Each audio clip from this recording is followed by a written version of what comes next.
tal? ¿Cómo están? Bienvenidos, bienvenidas a una nueva entrevista acá por las pantallas de UDEC y todas sus plataformas TVU de la UDEC. Ahora sí, vamos a hablar de aves, de migración, del efecto del cambio climático también. Nos encuentra con nosotros el doctor Heraldo Norambuena, investigador postdoctoral de la Universidad de Concepción y también académico de la Universidad Santo Tomás. Doctor, gracias por estar con nosotros. Muchas gracias a ustedes por la invitación. Vamos con lo primero. ¿Qué efectos notorios vemos ya en la migración de las aves, dado las coyunturas que vemos? Por ejemplo, incendios forestales, lo que pasa con directamente los niveles de afectación bastante fuertes en gran parte de los humedales de la región del Biobío. ¿Qué fotografía o radiografía podemos hacer a nivel regional? Sí, bueno, hay una serie de fenómenos que están afectando la migración de las aves.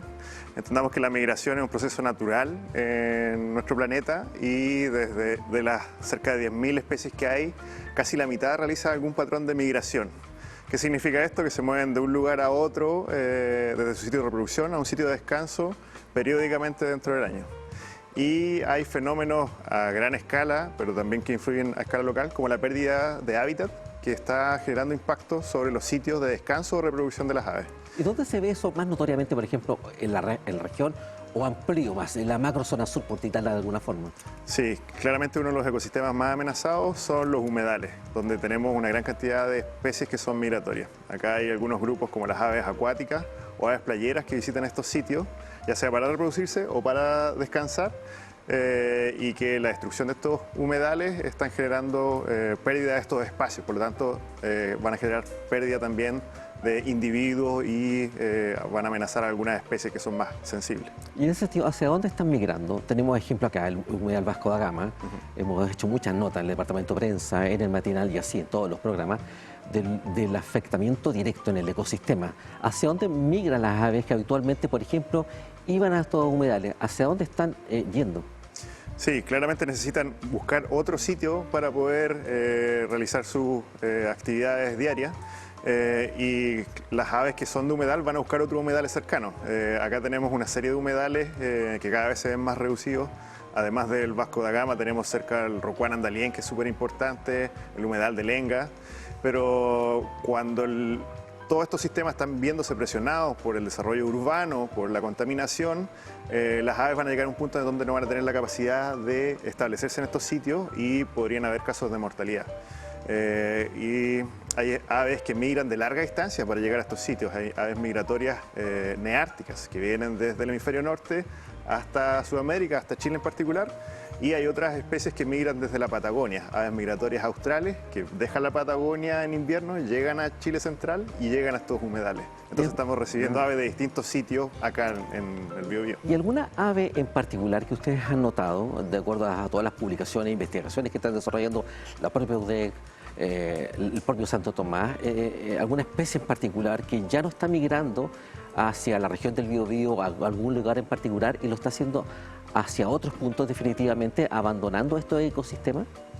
Sí, bueno, hay especies que están reduciendo sus tamaños poblacionales. Dentro de las más afectadas están las aves playeras. Hay algunas especies que visitan nuestros humedales costeros. Algunas de ellas son las playeras, ave playera blanca, Calidris alba, que su tamaño poblacional ha variado mucho en el último tiempo. De hecho, en general las aves playeras están viendo disminuidos sus tamaños poblacionales por la presencia cada vez mayor del ser humano en las playas. Y si sumamos que las características culturales nuestras, que vamos a las playas con los perros, soltamos los perros, ensuciamos las playas, afectan los hábitats para estas especies. Entonces esa playera en particular y las aves playeras en general son un grupo que se están viendo muy afectados por el impacto humano en estos ecosistemas. Sumemos a eso ahora, a la conversación, el cambio climático, los aumentos en las temperaturas del mar. Si conjugamos esto con lo que acabamos de conversar, el impacto es bien negativo. Y en ese sentido, tomando esto, ¿cuáles son las proyecciones en ese sentido y cuánto ayudan o no los actuales marcos regulatorios? Hace poco estuvo la declaración en torno a humedal urbano para el humedal de la desembocadura en el río Biobío. ¿Cuánto nos falta? ¿En qué pie nos encontramos? ¿Y cuáles son las proyecciones? Sí, el cambio climático, al menos en las aves migratorias, se ha demostrado que los impactos están siendo más severos en sus sitios de reproducción y en particular en especies que se reproducen cerca del Ártico y de la Patagonia.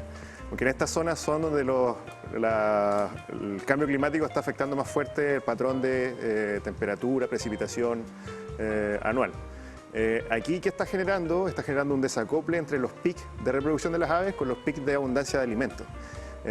Cada vez se están acotando los momentos en que las aves van a encontrar alimento disponible en sus sitios de reproducción, y eso genera que los tamaños poblacionales de estas aves decrezcan, porque no van a haber tanto alimento disponible para alimentar la cantidad de pichones que se generan cada año.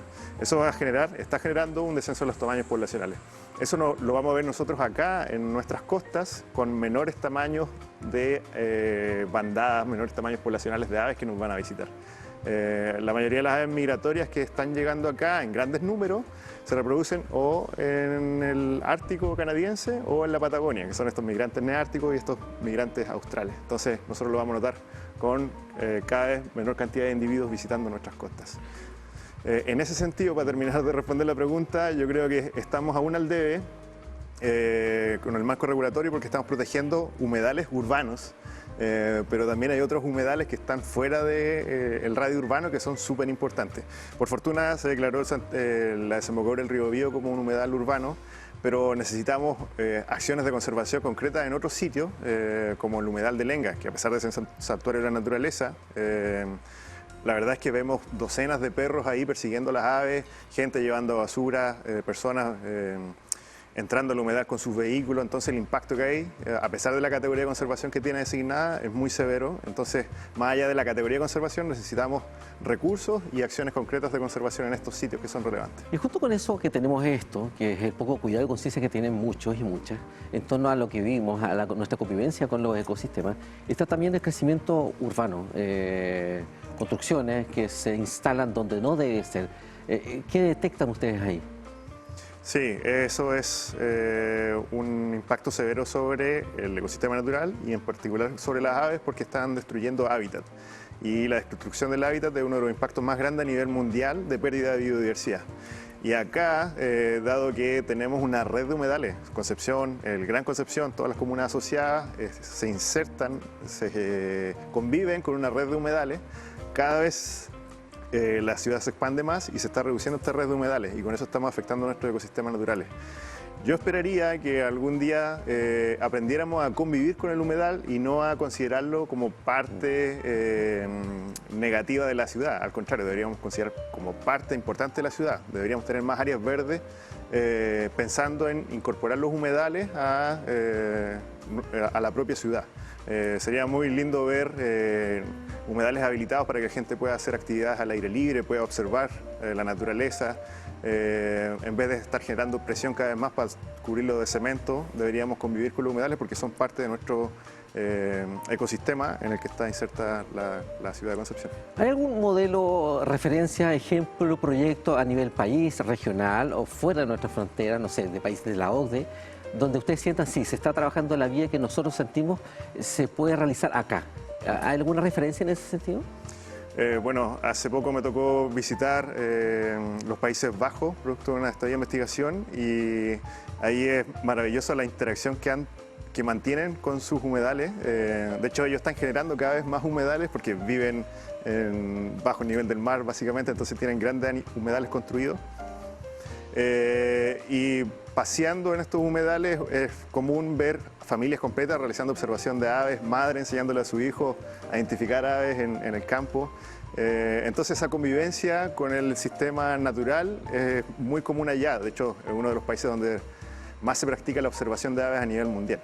Y se sabe que la observación de aves tiene un rol hasta terapéutico en la salud del ser humano, porque te permite conectarte con la naturaleza de una forma que lo hacían nuestros ancestros a lo largo de esta historia evolutiva, la relación del ser humano con la naturaleza, que en algún momento la perdimos. Entonces, yo creo que ese modelo de conectar las grandes ciudades con el mundo natural en el que están insertos serían los pasos a seguir para una ciudad tan importante como Concepción, que está rodeada de ambiente natural. Y por poner un ejemplo, ¿cuánto de esa experiencia que usted conoció se puede aplicar sí o sí en el entendido que los contextos son absolutamente diferentes?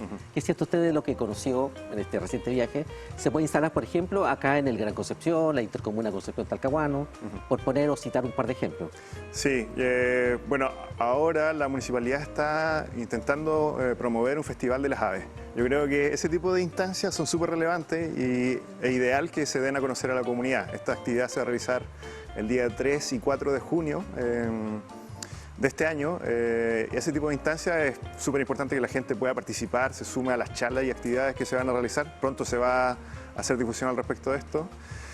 También hay un tema de disposición o voluntad política a apoyar proyectos que tengan que ver con conservación de la naturaleza. Sería bueno, por ejemplo, que la Laguna Grande o Laguna Chica, que están en San Pedro de la Paz, que tienen una población importante de aves, como los cisnes de cuello negro, por ejemplo, inviertan recursos para poder habilitar espacios para poder hacer actividades en la naturaleza. Ahí faltan miradores de observación de aves, por ejemplo, que no es una inversión tan grande, pero que te podría cambiar el panorama para la gente que quiere ir a conocer sobre las aves que están allá. Y en la zona norte de nuestro país, ¿qué pasa en definitiva? Claro, repito, los contextos son absolutamente distintos. ¿Qué pasa? ¿Qué han identificado en la zona norte, el extremo norte de nuestro país, comparativamente hablando con lo que vivimos acá en la zona sur? Sí, siempre me ha gustado un ejemplo en Arica, que tiene un humedal que es súper importante, que es el humedal del río Yuta, que está justo al norte de la ciudad. Es parte de la ciudad, de hecho. Y la municipalidad hizo una apuesta y generó una reserva municipal, lo cual ha promovido también el trabajo. Tienen una serie de guardafauna en ese sector. Y las condiciones del humedal son maravillosas. Hay una serie de actividades asociadas a realizar actividades de educación ambiental, también hay un control en las visitas al humedal, por tanto uno puede ver una gran cantidad de aves y el estado de conservación del humedal ha mejorado desde que la municipalidad tomó el rol de proteger este sitio. Entonces ese es un muy buen ejemplo a nivel nacional de cómo se puede llevar un área natural en la ciudad a ser un área protegida súper importante. Doctor, en otro tema, una coyuntura que seguimos teniendo repercusiones, hablamos de los incendios forestales. En este caso, mega incendio en Santa Juana y Santa Ana, en el límite entre Coronel y Santa Juana. Incendio devastó en Santa Juana cerca del 78% de la superficie total de Santa Juana. ¿Qué pasa con las aves ahí mismo? Cuando se ven impactadas, ¿vuelven nuevamente a su hábitat o migran y se instalan en otras áreas? ¿Qué pasa en el comportamiento cuando ocurren estos incendios forestales? Si tienen la posibilidad de arrancarse, lo van a hacer, van a ir a otros sitios que les pueden ofrecer refugio. Hay muchos relatos de gente que se vio afectada por incendios que veían cómo las aves llegaban a las quebradas, a los pequeños parches de bosque nativo que hay disponibles, pero muchas de ellas también mueren, sobre todo las más pequeñas que tienen escasa capacidad de vuelo. Por ejemplo, hay un grupo de aves que habitan en el bosque que son los tapaculos, una familia que está principalmente representada en Chile por el chucao, el huehuet castaño, el churrín de la mocha, el churrín del norte. Y estas aves casi no vuelan, entonces es muy probable que muchas de estas aves hayan muerto por el paso de los incendios. Y es algo que lamentablemente no vamos a tener una cuantificación precisa porque tampoco contamos con muy buenos sistemas de monitoreo en estos ambientes. Y bueno, ahora lo que yo esperaría es que tratemos de recuperar estos ecosistemas para que estas poblaciones puedan recuperarse, pero es un trabajo lento. Hay otra coyuntura que también nos ha impactado y a la cual no estábamos acostumbrados hace 20 años atrás, sí. Primera vez que se decretó una emergencia agrícola por gripe aviar. Florida, el gran escenario que lamentablemente se ha visto afectado. Lo mismo, la misma pregunta, en este caso en particular, las aves cuando ocurren este tipo de situaciones y tenemos muerte, ¿detectan esto? ¿Detecto que hay alguna anomalía que está circulando? La verdad es que lo más probable es que no. Y lo que se está viendo en los registros es que muchas aves están incluso consumiendo las carcasas de otras aves que han muerto producto de esta enfermedad y eso también ayuda a que se mantenga el virus en el sistema. Lo que sí se está viendo es que muchas bandadas que se están viendo afectadas por la gripe aviar se están acercando un poco más a la costa con comportamiento errático. Entonces no es raro ver bandadas de gaviotas en la desembocadura de los ríos o cerca de los humedales que van a buscar refugio porque se sienten enfermas, desarrollan la enfermedad y muchas de ellas mueren. Entonces, y aquí hay algo relevante que la gente sepa, que el virus aún está activo, que lo más probable es que pasemos todo el año con el virus circulando y hay que mantener las medidas de resguardo para evitar transmisión al ser humano. La probabilidad de contagio es muy baja, pero existe y es un peligro latente de que pueda ser la próxima pandemia. En la década de los 90 se creía que alguna variante de la gripe aviar iba a ser la próxima pandemia, fue finalmente el COVID, pero es algo que está en el ambiente y que tenemos que tener todos los resguardos posibles para evitar que sea la próxima pandemia. Y en ese sentido, ¿ustedes sienten que, como expertos en el área, el grupo de académicos de la propia Universidad de Concepción, del propio Santo Tomás, que las medidas son adecuadas, que las campañas informativas, por ejemplo, en este caso en particular, acá en la región del Biobío, son adecuadas o fueron un tanto tardías, pensando en esta emergencia agrícola y en lo que ya se detectó recién al tercer caso, al tercer episodio, se decreta esta emergencia agrícola? ¿Nos falta ahí en ese sentido y somos un tanto reactivos? Sí, estoy totalmente de acuerdo con eso. De hecho, cuando salió el primer caso reportado en Arica, en diciembre del año pasado, las autoridades a nivel nacional le bajaron un poco el perfil. Pero lo que vemos hoy en día es que lo tenemos casi está en todo Chile, de hecho, salvo en la Antártica, pero hace algunas semanas atrás llegó a Magallanes y la cantidad de animales muertos ha sido exponencial. Y también el riesgo y los casos que se han dado a nivel regional sobre estos planteles avícolas dan cuenta de que no fuimos capaces de contener esta amenaza. Por lo tanto, yo creo que las medidas fueron insuficientes y en algún momento también bajaron demasiado el perfil al riesgo que significa esta enfermedad. Yo creo que hay que poner las señales de alerta necesarias para tratar de evitar mayores niveles de contagio. ¿Y cuáles serían esas señales ideales o modificaciones que hay que instalar para evitar que recién al tercer episodio, grande, estamos hablando de miles de aves muertas, sí, recién se decrete? Repito nuevamente, al parecer los marcos regulatorios en el área de medio ambiente estamos bastante flacos y nos falta mucho para avanzar. Sí, bueno, hay un tema de recursos también detrás. Hay una incapacidad, lamentablemente, de la autoridad sanitaria de poder manejar todos los casos que hay, porque han sido tantas las afectadas que yo creo que si no hay un compromiso detrás de otras instituciones, más allá del Servicio Agrícola y Ganadero, para poder manejar este problema, no va a haber caso, no se va a dar abasto para poder ir a retirar, por ejemplo, gaviotas muertas que podrían después consumirla un perro o alguna ave de corral. Entonces yo creo que hay un tema de recursos que aportar, un compromiso mayor de las autoridades que tienen rol sanitario en este tema. Estamos hablando también del Servicio de Salud Pública detrás, una campaña informativa más fuerte con las personas, porque muy poca gente sabe en realidad qué significa esto, cuál es el riesgo que hay detrás y las posibilidades reales que hay de que se convierta en una enfermedad a nivel humano. Entonces, yo creo que falta difusión de parte de la autoridad, falta mayor transparencia respecto a lo que está pasando y tenemos que aprender de lo que pasó con el COVID. No podemos tratar de bajarle el perfil a algo que sabemos que es grave. Y en ese mismo sentido, empezando en el tema gripe aviar, ¿existe la opción de tener este tipo de enfermedades masivas de raíz o bien atacarlas que casi se generen un pequeño porcentaje? Y vuelvo nuevamente a referencias internacionales, quizá uno tiene mal instalado como un estereotipo de que lo mejor está fuera de nuestra frontera, pero no sé, estableciendo modelos de trabajo en ese sentido, a eso punto. Sí, bueno. En Estados Unidos tienen un sistema de vigilancia que reporta caso a caso, entonces cualquier nueva información está disponible para todo el mundo a través de un sistema público. Acá la información tarda un poco en llegar. Yo echo de menos que haya un sistema de vigilancia un poco más activo, como lo tuvimos con la pandemia por COVID. Lo bueno es que ya hay trabajo para buscar una vacuna sobre esto. El problema es que los números son una locura, porque la cantidad de aves que están viendo afectadas son increíbles. En Estados Unidos, al menos aves de corral tuvieron que sacrificar 53 millones la temporada pasada. En Europa tuvieron cifras similares, entonces los costos que va a generar producir una cantidad de vacunas de ese estilo es muy alta y lamentablemente para las aves silvestres ellos están en la última lugar en la lista y acá se van a ver probablemente afectadas algunas especies que están en categoría de conservación, como el pingüino Humboldt, que ya ha presentado muchas aves muertas. Y esta especie está en categoría vulnerable, entonces es crítica los impactos que pueda tener la gripe aviar sobre esa especie en particular. Para ir finalizando, doctor, ¿cuánto se debe avanzar, por ejemplo, en esto? En el teléfono inteligente, en el Android, para las alertas de sismo, a tal punto que hubo un cambio acá a nivel regional, y ya hablamos de Senapred, se emiten alertas en este sentido de sismo, precisamente de evacuar. En el área de, por ejemplo, gripe aviar, o lo que se esté desarrollando en torno a padecimientos de este tipo, ¿cuánto está aportando la tecnología o tener la información a mano, en la mano, para, por ejemplo, agricultores, agricultoras o gente que se dedica precisamente a la crianza de aves?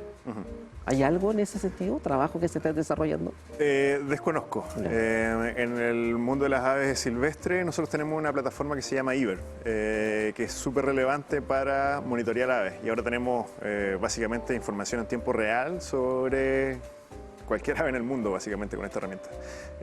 Habría que buscar la estrategia de que este mundo de la observación de aves, de la ornitología, converse también con este mundo de la producción, porque sería fácil, por ejemplo, que los agricultores puedan tomar una fotografía y con su celular puedan identificar la especie que quizás llegó al corral y que generó la afectación sobre las aves de corral. Hay otra aplicación asociada a IBER que se llama Merlin, que permite, si tomas una fotografía, identificar la especie. Pero no hay conversación entre esos dos mundos. Yo creo que ahí podría haber una oportunidad de transmitir conocimiento de un lado a otro para que al menos nosotros, la gente que está trabajando en gripe aviar, tenga un seguimiento de, bueno, cuáles son las especies que están generando los contagios, porque no lo sabemos. ¿Será la gaviota dominicana? ¿Será la ave migratoria? El rastreo de la enfermedad no se está generando, entonces si hubiera un traspaso de información, yo creo que sería muy útil para poder dar una solución a este problema. Doctor, gracias por estar con nosotros y conversar sobre estas temáticas súper importantes. El impacto del cambio climático en los ecosistemas es bastante notorio. Repito, invitado nuevamente a visitar nuestro canal cuando usted quiera y estime conveniente. Ok, muchas gracias a ustedes por la invitación. Y ustedes, obviamente, manténse como siempre en la sintonía de TDU, entrevistas tan importantes e importantes como estas, obviamente en todos nuestros sitios de internet y aquí mismo, por nuestras señales de cable y también en internet. Chao, que estén muy bien.